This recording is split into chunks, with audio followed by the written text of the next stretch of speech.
Hi. This is the Tiny Movie. Today I explain a weird supernatural horror movie, Drag Me to Hell. Come and join me. In 1969 in Pasadena, California, a family takes their son to Sean Sandina, a clairvoyant woman, in hopes of healing his strange sickness. Juan hears strange noises that are getting louder day by day. Ms. Sandina asks nervously what he has done recently. The parents, at first, pretend to know nothing, but they had to say the truth.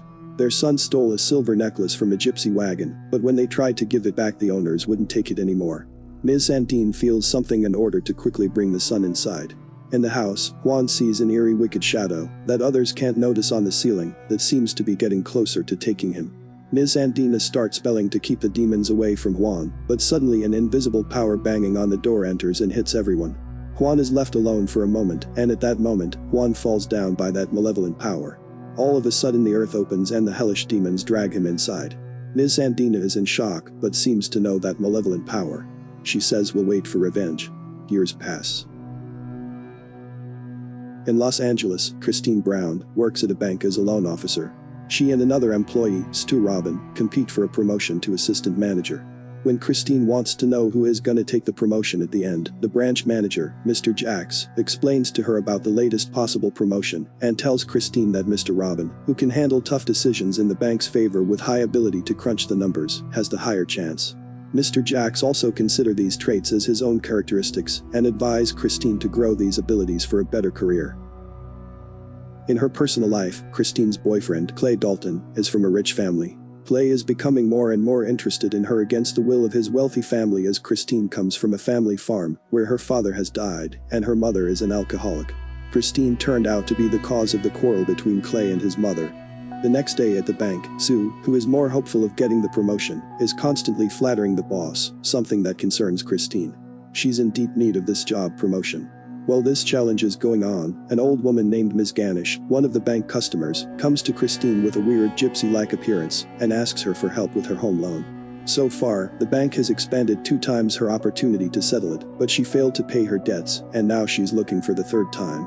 Ms. Ganish with those dentures and glass eye and her disgusting coughs disturbs Christine. However, Christine reminds her of all the opportunities she had and informs her that giving the 3rd opportunity needs the permission of the branch manager.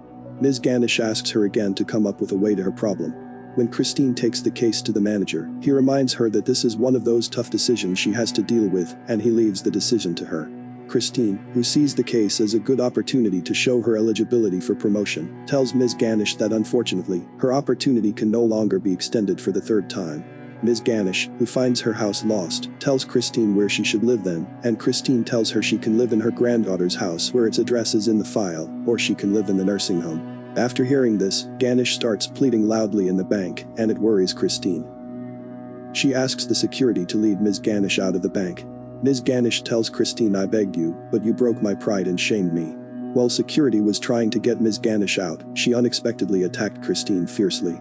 The security managed to get the old woman out anyway. The manager thanks to her for her self-control and case management. Minutes later he returns and hands her an important case telling her she's the only deserved candidate for promotion.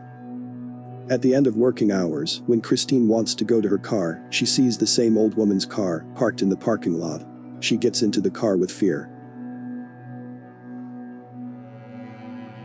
Suddenly a piece of handkerchief hovers in the air toward her and hit itself strongly to the car window. Then, it flies to the back of the car. Suddenly, Ganish materializes in the car. She reminds Christine that she shamed her and suddenly attacks her again.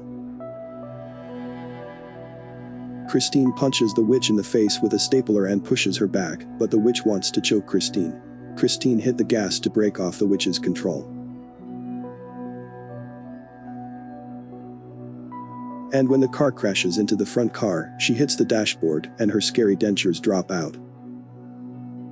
Yet she attacks Christine again and tries to bite her jaw in any possible way. Unexpectedly, Christine kicks the old woman out of the car and locks the door. The old woman suddenly breaks the window with a stone, pulls Christine out and removes one of her jacket's buttons, spells on it, and calls out Lamia. Semi-conscious, Christine notices that the old witch tells her she will soon come to beg her, puts the button in her hands, and she faints. Minutes later, the police arrive and then Christine's boyfriend comes and they leave. Well, they walk down the street and Clay tries to calm Christine down. A loud scary voice comes to Christine inside a wind, whose voice no one hears. There, Christine sees a local spiritual advisor and insists Clay that though strange, she needs to go to that advisor. It's ridiculous for Clay, but seeing Christine's insistency, they walk in. A man named Ram Jaws comes out of the back room and introduces himself. Christine would like to have her fortune read. Ram explains that he has the ability to see certain energies, and sometimes, these energies are a foretoken of things to come. And he goes into the details for $60. Clay thinks the $60 is stupid, but he pays anyway. They go to the back room. Ram takes Christine by the hand, closes his eyes, and begins to tell the details of her life, that something had been taken from her. Christine says no, that's not true. Suddenly Ram shows one of her jacket buttons is removed. Ram focuses again. Suddenly a picture frame cracks, and Ram sees a hellish look beyond Christine's face. Ram terrifies. Christine asks what happened. Ram is reluctant to say, but finally tells her a dark spirit has come upon her. He explains the reason is maybe she blasphemes a dead while visiting a graveyard, or played with an Ouija board or affected by black arts. Christine rejects all of these possibilities, but Ram tells her that someone cursed her anyway. On the way back, Clay wants to calm Christine down. He says that Ram is just a scam artist, nothing more, and Christine pretends he's right. When they get home, Clay had to go somewhere and Christine is left alone at home. In a few minutes, Christine notices strange noises and sees that a demonish shadow emerged and is about to break into the house. The power is out. In the darkness of the house, suddenly the demonic shadow badly hits her. Christine's lips hurt. When Clay returns, Christine tells him that the same old woman who did hurt her in the parking attacked her again, but Clay doesn't believe it. At night, when they're both sleeping, the wind opens the window.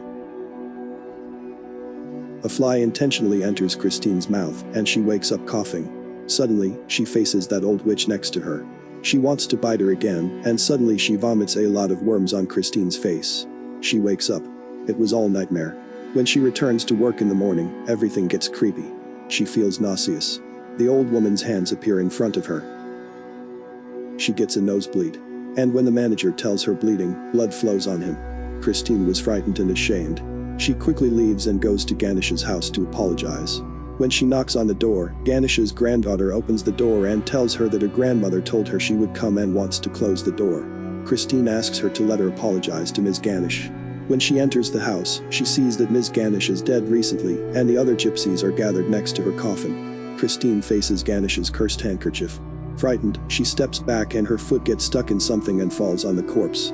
The old witch falls on her and vomits on her face, and roots out a bunch of Christine's hair. Ganesh's granddaughter tells her she deserves everything that is coming for her. Christine returns to Ram and asks for his help. Ram tells her that what plagues her is the Lamia, the black goat that gypsies summon for their darkest deeds. Ram lets her know that for the first 3 days, the Lamia appears as a nasty spirit to torment its victim, and after that, on the 3rd day, it manifests itself to be a taker of the soul of the owner of the cursed object. Ram suggests it's better she try blood offering, maybe it stops Lamia. Christine strongly opposes, and says that she's a vegetarian, how can she harm an innocent animal? But Ram tells her, when Lamia comes to you, you will be surprised. Christine is home again with the arrival of that malevolent power. This time Christine hides in the room, and a black shadow follows her. She suddenly sees an unreal creature, and hears it walking behind the door.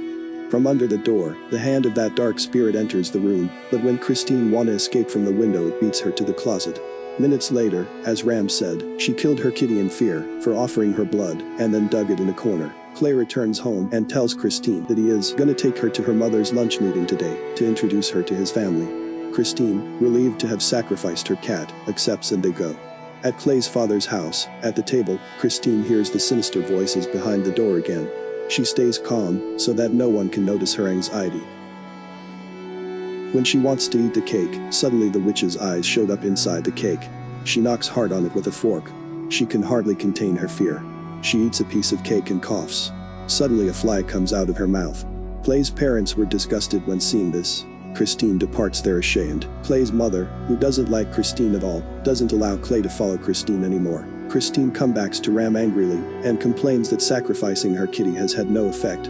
Ram calms her down, and tells her that there was no guarantee in sacrificing, only that it might help the curse ends. Anyway, tells her that as tomorrow is the third day, Lamia will come to her, and the only way to save her is to get help from a woman who will take this risk by taking $10,000 to talk directly to that dark spirit. Tomorrow, Christine realizes that she has lost her job promotion. She returns home miserably to sell all her belongings. All at once, the witch reappears in the warehouse, and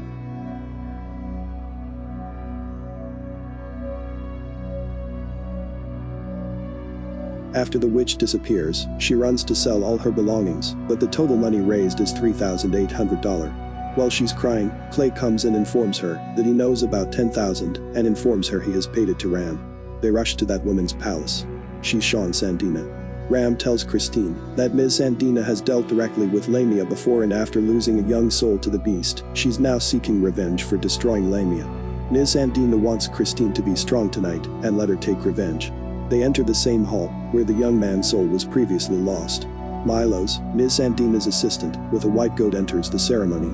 Christine is told about the plan that once the spirit has entered Sandina, Christine should put her hand on the goat's head, then Sandina will force the spirit onto the goat, and then Milos will strike it. After everyone takes each other's hands, Ms. Sandina begins to spell silently with focus.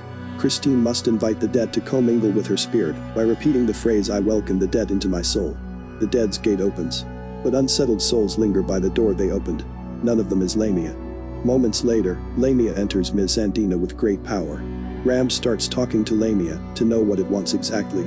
Lamia says to take the soul of Christine Brown. Christine puts Sandina's hand on the goat's head and Lamia enters it. Feed me, hard. When Milos tries to kill the goat bites Milo's hand and enters his body. Lamia want to take Christine's soul, but first, it returned the offered kitty. Sandina wakes up, starts spelling, and forcibly takes Lamia out of Milo's body, then she dies. Christine, relieved Lamia has not been able to capture her soul, thinks the curse has ended, but Ram informs her that this means she'll see Lamia again tonight, unless Christine is no longer the owner of the cursed object.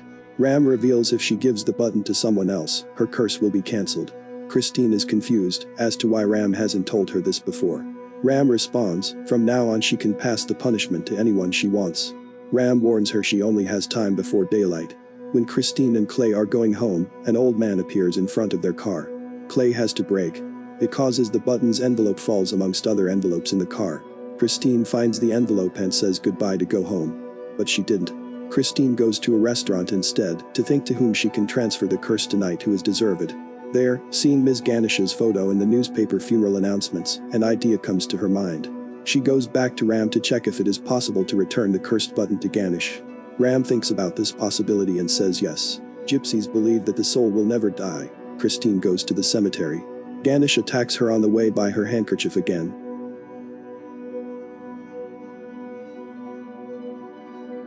But Christine tears it apart and enters the cemetery. Not even this downpour can discourage her. She digs Ganesh's grave, opens the door of her coffin, and forcibly puts the envelope in Ganesh's hands. The corpse attacks Christine again and roots out a bunch of her hair. This time, Christine opens Ganesh with a shovel and announces to the sky that she'll announce gifting this button to Sylvia Ganesh, and shoved the envelope in her mouth. As Christine wants to leave the grave, she slips and falls back into the grave. The corpse grabs Christine, suddenly the cross statue falls on them, and they both go underwater. Christine can leave there finally. Early in the morning, after the end of the curse, Christine gladly goes to the train station. She and Clay want to go on their first trip hand in hand. Clay wants to formally propose to Christine during this trip. Christine finds Clay at the station and they happily hug each other. After a moment, Christine apologizes for all the incidents in recent days and confesses that she could have given Ganesh another extension on her loan, but she didn't and it was wrong of her. Moments later, Clay shows Christine the envelope and the button he found in the car last night. Seeing this, Christine realizes that all her efforts last night were for nothing. She steps back in horror and falls down to the rails. Suddenly the ground cracked, hellish hands drag Christine inside to hell. A train passes over it and the ground closes. And the movie ends.